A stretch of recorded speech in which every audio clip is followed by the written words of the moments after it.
दोस्तों, आज दुनिया की दो सबसे खतरनाक टीमों भारत और न्यूजीलैंड के बीच 3 मैचों की एक बेहद ही रोमांचक वनडे सीरीज का आगाज हुआ, जिसका पहला मुकाबला वडोदरा के बीसीएस स्टेडियम में खेला गया। ये मैच किसी महायुद्ध से कम नहीं था, क्योंकि नए साल में भारतीय टीम पहली बार अपने घरेलू मैदान पर कीवी टीम को चुनौती दे रही थी। स्टेडियम का माहौल, दर्शकों का जोश और दोनों टीमों की तैयारियां साफ संकेत दे रही थीं कि आज कुछ खास होने वाला है। लेकिन अंत में जो नजारा देखने को मिला, उसने सभी को चौंका दिया। जैसे ही इस हाई वोल्टेज मुकाबले में टॉस का सिक्का उछला, भारतीय खेमे में उत्साह की लहर दौड़ गई। कप्तान शुभमन गिल ने टॉस जीतते ही पहले गेंदबाजी करने का साहसिक फैसला लिया। ये फैसला रणनीति से भरा हुआ था, क्योंकि टीम इंडिया को उम्मीद थी कि जैसे जैसे शाम ढलेगी, मैदान पर ओस का असर देखने को मिलेगा, जिससे बाद में लक्ष्य का पीछा करना आसान हो जाएगा। न्यूजीलैंड की मजबूत बल्लेबाजी लाइनअप को देखते हुए यह फैसला जोखिम भरा जरूर था, लेकिन भारतीय टीम अपने गेंदबाजों की काबिलियत और योजना पर पूरा भरोसा दिखा रही थी। नई गेंद के साथ शुरुआती ओवरों में दबाव बनाना, बीच के ओवरों में रन रोकना और अंत में विकेट निकालना, यही भारत की रणनीति थी। वहीं कीवी टीम भी पूरी तैयारी के साथ मैदान में उतरी थी, ताकि इस सीरीज की शुरुआत जीत के साथ की जा सके। टॉस के बाद से ही दोनों टीमों के इरादे साफ नजर आने लगे थे, और यही वजह थी कि यह मुकाबला पहले ही ओवर से रोमांच से भर गया। दोस्तों, न्यूजीलैंड की पारी की शुरुआत जैसे ही वडोदरा के बीसीएस स्टेडियम की पिच पर हुई, पहले ही कुछ ओवरों में यह साफ हो गया कि कीवी टीम आज सिर्फ खेलने नहीं, बल्कि भारत के सामने एक बहुत बड़ा और दबाव भरा लक्ष्य खड़ा करने के इरादे से उतरी है। ओपनिंग के लिए रचिन रविंद्र और डेवन कॉनवे की जोड़ी क्रीज पर आई, और दोनों ने शुरुआती गेंदों से ही भारतीय गेंदबाजों पर मानसिक दबाव बनाना शुरू कर दिया। रचिन रविंद्र ने अपनी क्लास, संतुलन और शानदार तकनीक का परिचय देते हुए मैदान के चारों ओर आकर्षक शॉट्स लगाए। कभी कवर के ऊपर से ड्राइव, तो कभी मिडविकेट की दिशा में फ्लिक। हर शॉट में आत्मविश्वास साफ झलक रहा था। उनके इन शॉट्स ने भारतीय कप्तान शुभमन गिल को जल्दी ही फील्ड बदलने और रक्षात्मक रणनीति अपनाने पर मजबूर कर दिया। दूसरे छोर पर अनुभवी डेवन कॉनवे भी पूरी तरह लय में दिखे। उन्होंने खास तौर पर भारत के युवा तेज गेंदबाज हर्षित राणा को निशाने पर लिया। छठे ओवर में कॉनवे ने राणा की रफ्तार का पूरा फायदा उठाते हुए लगातार 3 गेंदों पर 3 करारे चौके जड़े। ये चौके सिर्फ रन नहीं थे, बल्कि एक साफ संदेश थे कि न्यूजीलैंड शुरुआती ओवरों में ही मैच पर पकड़ बनाना चाहता है। 7 ओवर की समाप्ति तक न्यूजीलैंड बिना किसी नुकसान के 58 रन तक पहुंच चुका था, और भारतीय गेंदबाजों की लाइन लेंथ बिखरती हुई नजर आने लगी थी। स्टेडियम में मौजूद भारतीय फैंस के चेहरे पर चिंता साफ दिख रही थी। कीवी ओपनर्स के बढ़ते आत्मविश्वास को देखते हुए कप्तान शुभमन गिल ने तुरंत रणनीतिक कदम उठाया। उन्होंने विराट कोहली और रोहित शर्मा से चर्चा की, और अनुभव का सहारा लेते हुए गेंद स्पिनर रविंद्र जडेजा को सौंपी। 8वें ओवर में गेंदबाजी के लिए आए जडेजा ने आते ही मैच का रुख बदलने की कोशिश की। उन्होंने अपने पहले ही ओवर में कसी हुई लाइन और लेंथ से गेंदबाजी करते हुए रन पर ब्रेक लगाया। 6 गेंदों में सिर्फ एक रन यह ओवर भारत के लिए संजीवनी की तरह साबित हुआ, और न्यूजीलैंड की तेज रन गति पर थोड़ी लगाम लगी। हालांकि अगले ही ओवर में कुलदीप यादव पर रचिन और कॉनवे ने रिस्क लेकर रन बटोर लिए, और 9 ओवर के बाद स्कोर 76 रन तक पहुंच गया। इसके बाद 12वें ओवर में डेवन कॉनवे ने जडेजा के खिलाफ रिवर्स स्वीप का सहारा लिया और लगातार 2 चौके जड़ दिए। ऐसा लगा कि जडेजा दबाव में आ सकते हैं, लेकिन यहीं उनकी अनुभव और मानसिक मजबूती सामने आई। जडेजा ने तुरंत अपनी गति और एंगल में बदलाव किया। ओवर की अगली गेंदों पर उन्होंने कॉनवे को पूरी तरह छका दिया, और आखिरी गेंद पर तेज और सीधी गेंद डालकर उन्हें बड़ा शॉट खेलने के लिए उकसाया। कॉनवे ने फिर से रिवर्स स्वीप खेलने की कोशिश की, लेकिन इस बार गेंद उनके पैड पर जा लगी। भारतीय खिलाड़ियों ने जोरदार अपील की, हालांकि अंपायर ने पहले नॉट आउट दिया। विकेट के पीछे खड़े केएल राहुल बेहद आश्वस्त दिखे और उन्होंने कप्तान को डीआरएस लेने की सलाह दी। जैसे ही बड़ी स्क्रीन पर बॉल ट्रैकिंग दिखी, पूरा स्टेडियम इंडिया इंडिया के नारों से गूंज उठा। गेंद सीधे तीनों स्टंप्स पर जा रही थी और अंपायर को अपना फैसला बदलना पड़ा। इस तरह डेवन कॉनवे 28 गेंदों पर 39 रन बनाकर पवेलियन लौटे। उनकी पारी में 5 चौके शामिल थे। कॉनवे के आउट होने के बाद मार्क चैपमैन मैदान पर आए। उन्होंने रचिन रविंद्र के साथ मिलकर पारी को संभालने का जिम्मा उठाया। दोनों ने स्पिनरों के खिलाफ समझदारी से खेलते हुए सिंगल डबल निकाले और खराब गेंदों पर बाउंड्री भी लगाई। 25 ओवर पूरे होने तक न्यूजीलैंड का स्कोर एक विकेट के नुकसान पर 167 रन हो चुका था। चैपमैन 48 के आसपास खेल रहे थे। 25 ओवर पूरे होने तक न्यूजीलैंड का स्कोर एक विकेट के नुकसान पर 167 रन हो चुका था। चैपमैन 48 के आसपास खेल रहे थे, जबकि रचिन रविंद्र बेहद सहज अंदाज में शतक की ओर बढ़ रहे थे। भारतीय गेंदबाज विकेट के लिए तरस रहे थे और कप्तान गिल की बेचैनी साफ झलक रही थी। 28वें ओवर में एक बार फिर जडेजा ने भारत को राहत दिलाई। ओवर की पहली ही गेंद पर उन्होंने इतनी सटीक और तेज डिलीवरी डाली कि चैपमैन उसे समझ ही नहीं पाए। गेंद सीधे स्टंप्स में जा समाई और चैपमैन 44 रन बनाकर आउट हो गए। ये विकेट भारत के लिए बेहद अहम था। इसके बाद टॉम लैथम क्रीज पर आए और उन्होंने आते ही आक्रामक अंदाज अपनाया। लैथम और रचिन ने मिलकर अगले कुछ ओवरों में भारतीय गेंदबाजों पर दबाव बना दिया। चौके छक्कों की बरसात के साथ 40 ओवर की समाप्ति तक न्यूजीलैंड का स्कोर 2 विकेट के नुकसान पर 249 रन हो गया। इसी दौरान रचिन रविंद्र ने अपना शानदार शतक पूरा किया और वह 105 रन पर नाबाद थे। इस समय ऐसा लग रहा था कि न्यूजीलैंड आसानी से 350 या उससे भी ज्यादा रन बना लेगा, लेकिन यहीं से मैच ने नाटकीय मोड़ लिया। डेथ ओवर्स में भारतीय तेज गेंदबाजों ने कमाल की वापसी की। अर्शदीप सिंह ने 39वें ओवर में गेंद संभाली और पहली ही सफलता दिलाई। उन्होंने शानदार यॉर्कर पर रचिन रविंद्र को बड़ा शॉट खेलने के लिए मजबूर किया और रचिन 116 रन बनाकर आउट हो गए। उनकी पारी में 11 चौके और 3 छक्के शामिल थे। इसके बाद प्रसिद्ध कृष्णा ने अपनी रफ्तार से टॉम लैथम को चकमा दिया और वह पुल शॉट पर आउट हो गए। हर्षित राणा ने भी अपनी गति का असर दिखाया और माइकल ब्रेसवेल को बड़ा शॉट खेलने के प्रयास में पवेलियन भेज दिया।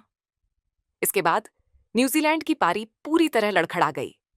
अर्शदीप सिंह ने अंत के ओवरों में लगातार विकेट चटकाए और कुल 4 सफलताएं हासिल कीं, जबकि प्रसिद्ध कृष्णा और हर्षित राणा ने 2-2 विकेट अपने नाम किए। देखते ही देखते पूरी न्यूजीलैंड टीम 334 रन पर सिमट गई। एक समय पर जहां कीवी टीम 380 के करीब जाती दिख रही थी, वहीं भारतीय गेंदबाजों की शानदार वापसी ने मैच का पूरा रुख बदल दिया। ये सिर्फ एक गेंदबाजी प्रदर्शन नहीं था, बल्कि टीम इंडिया की जुझारू मानसिकता और रणनीतिक समझ का बेहतरीन उदाहरण था, जिसने लगभग हाथ से निकलते मैच को फिर से भारत की पकड़ में ला दिया।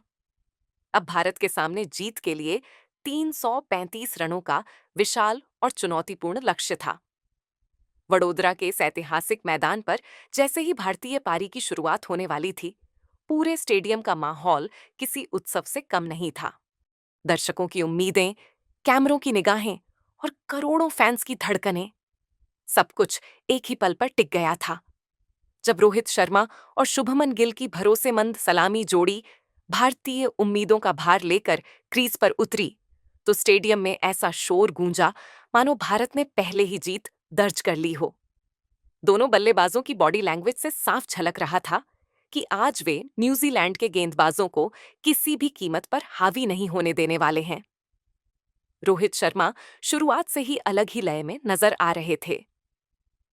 पहली ही गेंदों से उन्होंने जेकब डफी और मैट हेनरी जैसे अनुभवी गेंदबाजों को यह संदेश दे दिया कि आज लाइन और लेंथ की गलती माफ नहीं की जाएगी।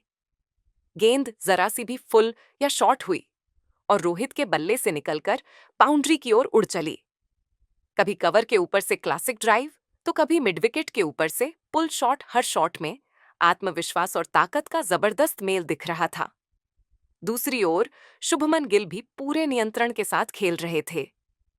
उन्होंने खराब गेंदों पर चौके लगाए और अच्छी गेंदों पर सिंगल लेकर रोहित को स्ट्राइक देते रहे।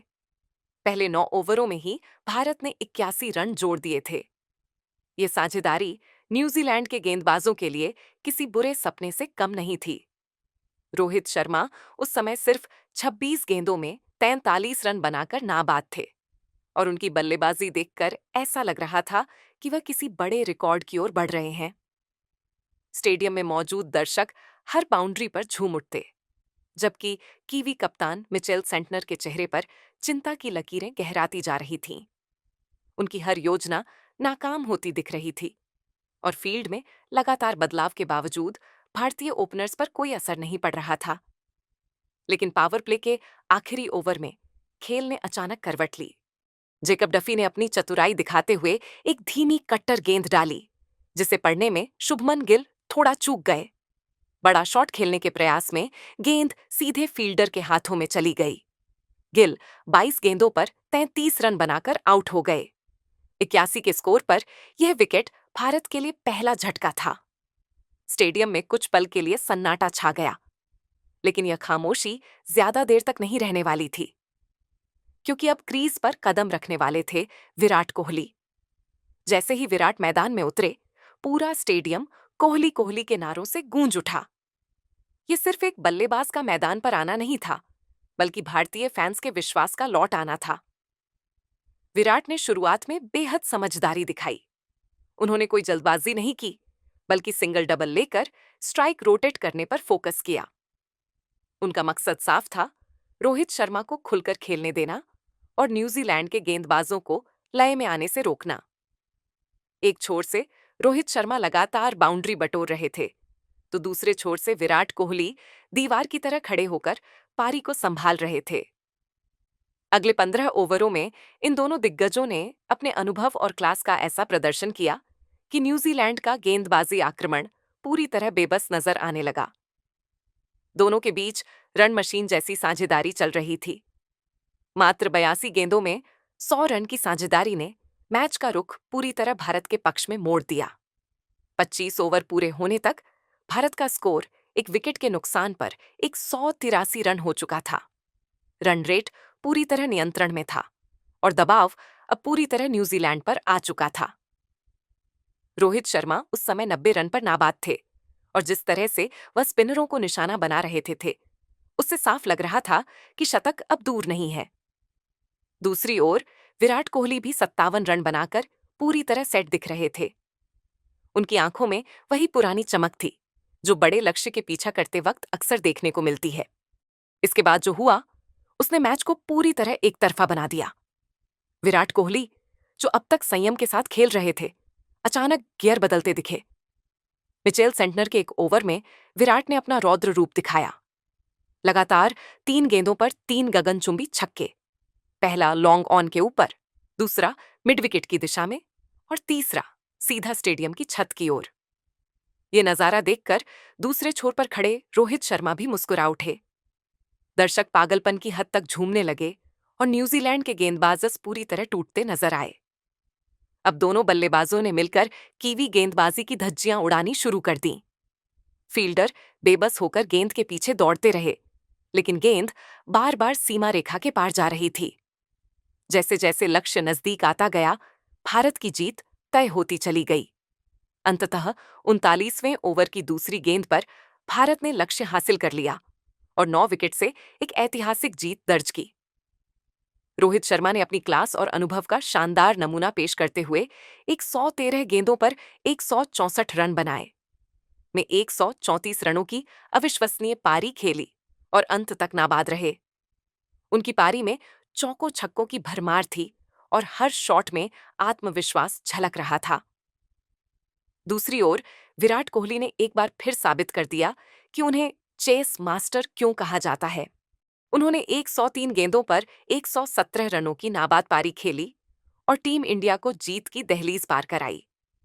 इन दोनों महान बल्लेबाजों की नाबाद शतकीय पारियों और उनके बीच हुई इस रिकॉर्ड तोड़ साझेदारी ने वडोदरा के बीसीए स्टेडियम में मौजूद हर दर्शक को झूमने पर मजबूर कर दिया।